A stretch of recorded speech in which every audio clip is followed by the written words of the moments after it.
but then I was lucky enough to be asked or get through to doing Landscape Artist of the Year, which is a programme on Sky. I'm super famous now, obviously. Oh, I tell you, it was such fun. And we had to do a painting in a day, and I don't know whether any of you guys watch Sky Arts. Yeah. See me? I'll sign something for you. Thank you. But it was such fun. It was such fun. Honestly, as people will know, as people who I've taught, so I teach a lot, will know that I love talking and I love performing to an audience. Thank you very much. So I was in my element, and I thought I could do this TV lot. This would be great. But it was such fun.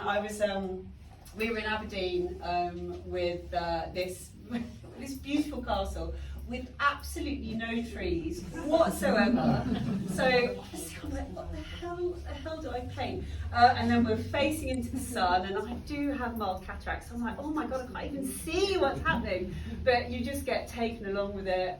You get interviewed all day, which is, I love talking about myself. I can do it all day. Honestly, I will stop in a minute. So it was a lot of fun. It was really, it was really demanding, and I hope you guys catch it on Sky as well, because it was definitely an experience. But what was really great was I got to meet lots of other lovely people as well. You know, this is what being an artist is about: is meeting other people, meeting your buyers, meeting other artists, and learning to collaborate and to taking. It's about community. So whether that's other artists, other teachers. Or you lovely guys buying work, or just talking about the work. It's what's probably one of the most important things is being an artist. We can sit in our studios and just paint and not really think about the rest of the world going on. But talking to you guys this evening has been fabulous. So thank you so much as well for coming along, and it's great to talk about my work. So if you have any questions at all, you can either shout them out now or grab me before I have another glass of champagne. And I'm making some sort of sense. Question. Yes. Do you take photos? I do. So actually I was chided for that by one of the judges on Landscape Art. You don't paint outside. No, because I need a toilet. I want my comfort, I want a nice comfy chair. I do not want to be cold, I want to feel my fingers. So yes, so I'll wander through the woods. I'll take between 100 and 500 photographs from all different angles. I'll also just stand, sounds a bit silly, and just look. Because if you don't just take in, what your surroundings, then you're not going to see the details. And you just take them on your mobile? No, I have a good old Canon camera that's got a lovely lens. So I try, but there's always a gap. There's always a gap between what you photograph and what reality is. So you sort of have to take a mental record.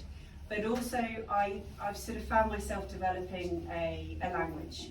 So when I see a particular scene, I already know how I want to paint it. I already know the colours I want to use. I already know what I want to bring out, what I want to paint.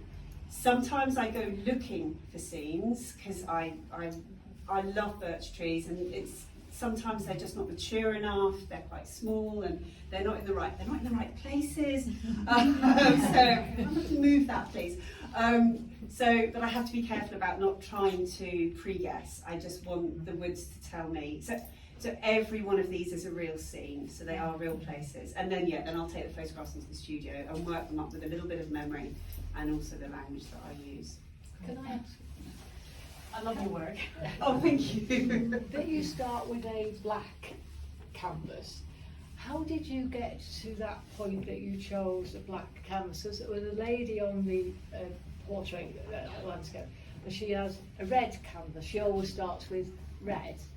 And I just wondered where you're starting with the black, because that's unusual, isn't it? Yeah, or is it? Or it might not be unusual. Do you know what? I see more and more people working on black actually, and you can get black canvases, but I have no idea where it came from. Right. I think I accidentally always worked on a colour.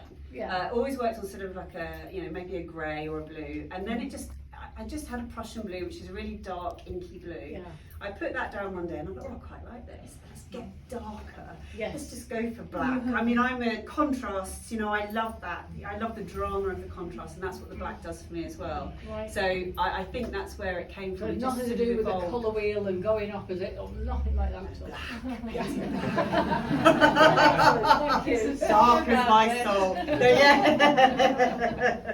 Thank you. But I think also I love the drama of it, and I love the contrast. Sometimes I leave a little bit of black coming through, Yeah. and it also makes me work really hard, so I have to layer. To get the because- light that shines through. Absolutely, Yeah. and then it gives you so much depth.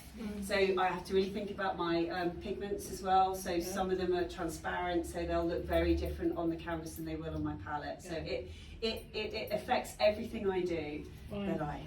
But I'm well, you know, I'm an old goth. I really like the darkness.